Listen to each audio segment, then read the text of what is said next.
तो स्वागत है आपका मेरे चैनल अर्पित लेक्चरर पे।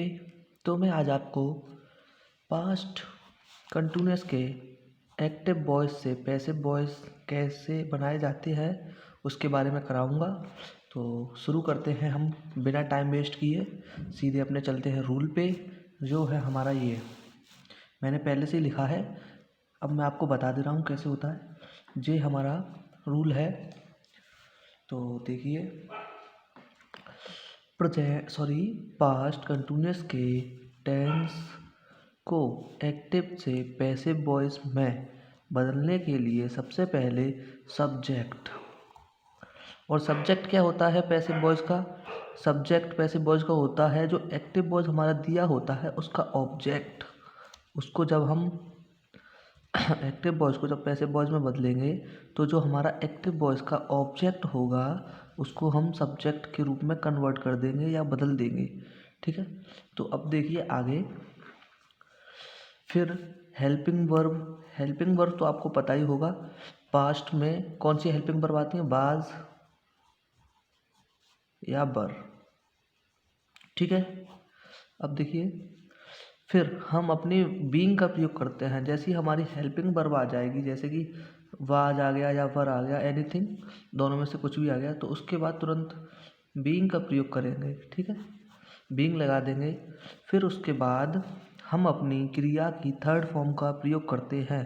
क्रिया जिसको हम शॉर्ट फॉर्म में मेन वर्ब बोलते हैं और उसको हम एम बी से प्रदर्शित कर देते हैं शॉर्ट फॉर्म में। थर्ड फॉर्म का प्रयोग करते हैं, जैसे कि हमारी एक्टिव वॉइस की कोई भी दिया होगा, जैसे कोई वर्ब दी है उसकी हम जब पैसिव वॉइस बनाएंगे तब हम उसे थर्ड फॉर्म में लगाएंगे। ठीक है, थर्ड फॉर्म लगाते हैं और फिर बाई लगाकर ऑब्जेक्ट से जोड़ देते हैं। मतलब कि हम इसमें बाई का प्रयोग अवश्य करते हैं, फिर ऑब्जेक्ट लगा देते हैं। हमारा ऑब्जेक्ट कैसे पहचाना जाएगा या लाया जाएगा इसके बारे में आपको बताता हूँ।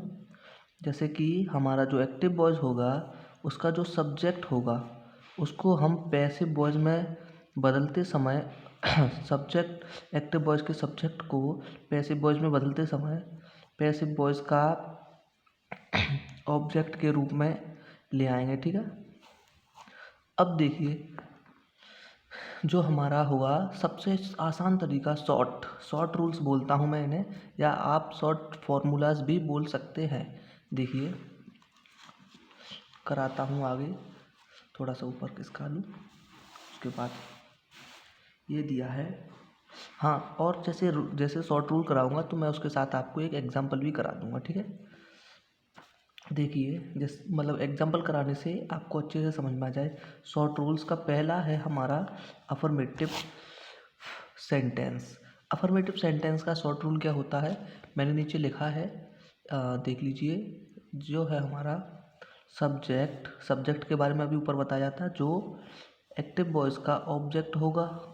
ठीक है, फिर प्लस हेल्पिंग वर्ब वाज या were, plus being, plus main verb की third form, plus by, plus object क्या होगा, एक्टिव वॉइस का सब्जेक्ट। ठीक है, अब देखिए नीचे एक आसान सा मैंने एक एग्जाम्पल दे रखा है जिसको मैं आपको करके बताता हूँ। ये है हमारा he was playing the cricket. तो हम इसको जब चेंज करेंगे तो कैसे चेंज करेंगे, इसको हम चेंज करेंगे तो हमने बताया था ऊपर, जैसे कि जो सब्जेक्ट क्या होगा, हम इसमें सब्जेक्ट कैसे लगाएंगे, जो हमारा एक्टिव वॉइस का ऑब्जेक्ट होगा। और ये हमारा एक्टिव वॉइस दे रखा है, इसमें आपको ऑब्जेक्ट तो पहचानना आता ही होगा। तो इसमें देख लीजिए हमारा ऑब्जेक्ट है द क्रिकेट। तो सबसे पहले हम इसको यहाँ पे सब्जेक्ट के रूप में लेके आएंगे, वो हमारा होगा द क्रिकेट। फिर क्या बताया था मैंने आपको, हेल्पिंग वर्ब। ठीक है, हेल्पिंग वर्ब क्रिकेट के, हाँ उस क्रिकेट के वचन से लगाएंगे। क्रिकेट क्या मतलब, क्रिकेट बहुवचन है या एक वचन है? क्रिकेट को एक वचन में गिना जाता है, इसलिए हम यहाँ पे बाज का प्रयोग करेंगे। हाँ, और फिर उसके बाद आपको बीइंग का प्रयोग बताया था, जैसे कि बीइंग, ये देखिए ऊपर दिया है, ये रहा। बीइंग, ये अपने तरफ से लगाया जाता है पैसिव वॉइस में बदलते समय, बीइंग। फिर क्रिया की थर्ड फॉर्म, हमारी क्रिया है प्लेइंग। प्लेइंग की थर्ड फॉर्म क्या होती है?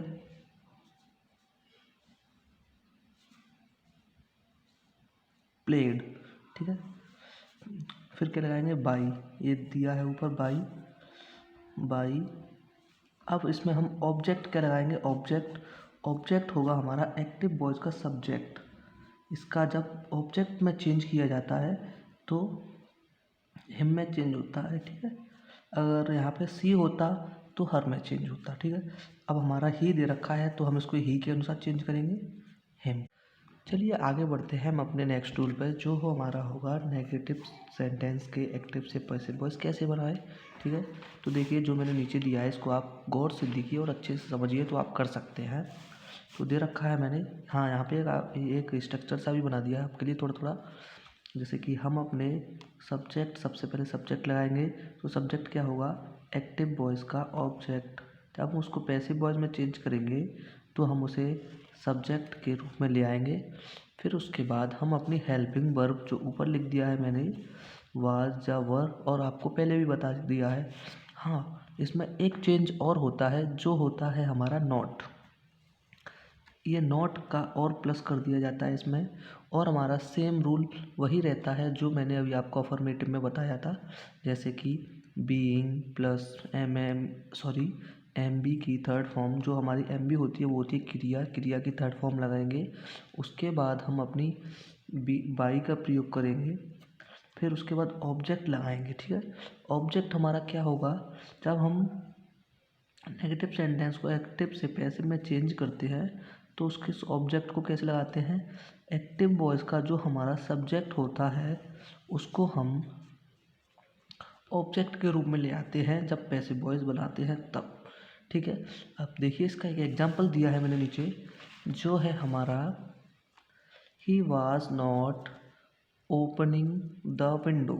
ठीक है। अब मैं इसको आपको करके बताता हूँ कैसे किया जाएगा ये। तो हमारा इसमें ऑब्जेक्ट को पहचानिए, कहाँ पे है हमारा ऑब्जेक्ट? क्रिया के बाद में ऑब्जेक्ट होता है वो है ये। ठीक है। तो हम इसको यहाँ पे लेके आएंगे तो क्या होगा? The window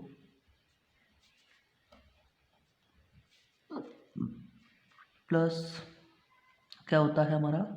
was.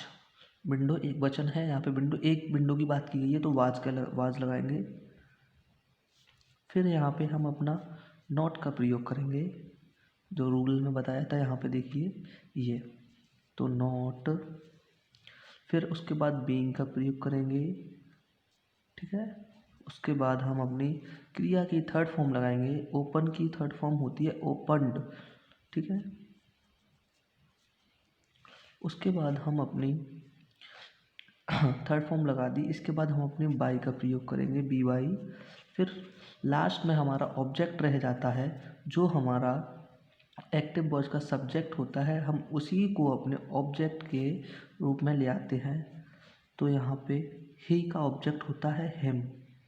तो चलिए यहाँ तक तो मैंने आपका क्लियर करा दिया। अगर समझ में ना आया हो तो एक बार पीछे करके देख लीजिए। अगर तब भी ना आए तो कमेंट बॉक्स में कमेंट कर देना, मैं इस पर एक वीडियो और डाल दूँगा। ठीक है। तो आगे बढ़ते हैं अपने इंटरोगेटिव सेंटेंस के रूल पे। Interrogative sentence. ठीक है। अब इसका एक्टिव से पैसिव कैसे बनाएंगे देखिए, मैं रूल से बताता हूँ अभी आपको। तो रूल दिया है मैंने, रूल है हमारा सबसे पहले हेल्पिंग वर्ब, फिर उसके बाद सब्जेक्ट। फिर जो सब्जेक्ट होता है उसको तो आप पहचान लेना, अगर ना पहचान में आए तो फिर से बताता हूँ एक बार। अपने एक्टिव वॉइस का ऑब्जेक्ट होगा वही पैसिव वॉइस का सब्जेक्ट होगा। ठीक है। Plus being plus main verb की थर्ड फॉर्म, मतलब कि क्रिया की थर्ड फॉर्म। और फिर उसके बाद उसके बाद हम अपने बाई का प्रयोग करते हैं। फिर उसके बाद हम ऑब्जेक्ट लगाते हैं। ऑब्जेक्ट क्या होगा? हाँ, एक्टिव वॉइस का सब्जेक्ट को पैसिव वॉइस के ऑब्जेक्ट में चेंज कर देते हैं। अब इसका एक रूल दिया है मैंने नीचे, वो दिया है was the police arresting the thief. ठीक है। और हाँ, इसमें रूल में एक इम्पोर्टेंट बात और, ये हम इसमें अपने क्वेश्चन मार्क का बहुत ध्यान रखते हैं, वरना आपका टीचर शायद आपके नंबर काट सकता है, एक या आधा नंबर काट लेगा, जिससे आपकी हानि होगी, जिससे लॉस होगा आपका। ठीक है, तो देखिए, तो इसको हम चेंज करेंगे। तो सबसे पहले हम अपने वाज का प्रयोग करेंगे। वाज जो हमने बताया था आपको, helping verb, was the thief. ठीक है, द थीप। अब क्या लगाएंगे यहाँ पे, हमने बताया था रूल में, यहाँ पे देख लीजिए, बीइंग। फिर क्या बताया था, क्रिया की थर्ड फॉर्म, ये अरेस्टिंग की थर्ड फॉर्म होती है अरेस्टेड।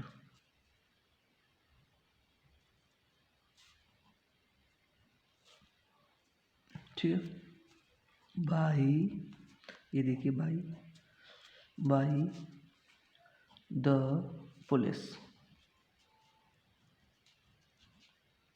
क्वेश्चन मार्क चिन्ह। ठीक है, इसको जरूर लगाएंगे, वरना टीचर आपके शायद नंबर काट ले।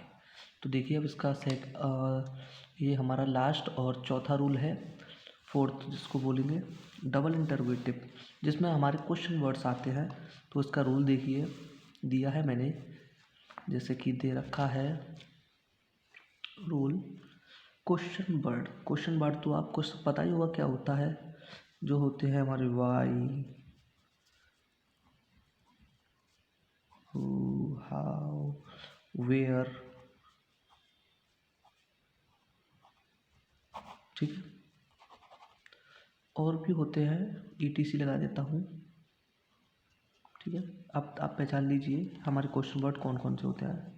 ठीक है, सबसे पहले हम अपने क्वेश्चन वर्ड को लगाएंगे, फिर हम अपने जो ऊपर आपको बताया था सिंगल इंटरोगेटिव, या हम उसको इंटरोगेटिव भी बोल सकते हैं, तो उसी का पूरा रूल सेम लगा देंगे। देखिए, helping verb, subject, being, main verb की third form, by, object plus question mark. अगर ना समझ में आया हो तो देखिए, दोबारा से बोलता हूँ, क्वेश्चन वर्ड, हेल्पिंग वर्ब, ठीक है, फिर ऑब्जेक्ट, फिर बीइंग, फिर मेन वर्ब की third form plus by plus object plus question mark चिन्ह। ठीक है, अब देख लीजिए, जो ये यहाँ पे कराया है सेम वैसा ही ऊपर है, देख लीजिए, वरना एक बार मिला लीजिए आप। ठीक है, अब देखिए, हाँ, आपको समझ में आ जाएगा इस वाले एग्जाम्पल से, जो हमने ऊपर किया था उसी में बस एक चीज़ और लगा दी है मैंने, वो है हमारा वाई, और सेम वही एग्जाम्पल दे दिया है आपको। ठीक है, तो देखिए, जो हमारा एग्जाम्पल है वो है why was the police arresting the thief. ठीक है, तो देखिए, वाई सबसे पहले बताया था आपको क्वेश्चन वर्ड, फिर उसके बाद हेल्पिंग वर्ब क्या लगेगी, थीप के अनुसार लगाई जाएगी। जो थीप है हमारा एक वचन है, तो उसके अनुसार वाज ही लगेगा, यहाँ पे कोई चेंजिंग नहीं होगी। ठीक है, फिर उसके बाद हम अपने थीप को, जो हमारा सब्जेक्ट होगा थीप, जो हमारा मतलब कि जो हमारा एक्टिव वॉइस का तो ऑब्जेक्ट होगा, लेकिन हमारे पैसिव वॉइस का सब्जेक्ट के रूप में आएगा। ठीक है, द थीप। ठीक है, अब देखिए क्या लगाएंगे, सबसे पहले हम बीइंग का प्रयोग करेंगे। ठीक है, फिर उसके बाद हम अपनी क्रिया की थर्ड फॉर्म लगाएंगे, जैसा कि ऊपर किया था अभी तैसे ही। फिर क्या लगाएंगे, फिर आप खुद एक बार सोचिए क्या लगाया जाएगा बाई। ठीक है, ठीक है, द,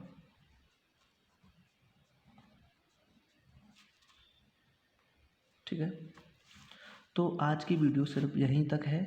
अगर आपको वीडियो पसंद आई हो तो प्लीज़ वीडियो को लाइक कर दीजिए और मेरे चैनल को सब्सक्राइब कर लीजिए, जिससे कि मुझे भी पता लगे कि आप लोग कितना सीख रहे हैं, और मैं आगे वीडियो और अच्छे से अच्छे बनाने की कोशिश करूँगा, अगर आप मुझे सपोर्ट करेंगे तो।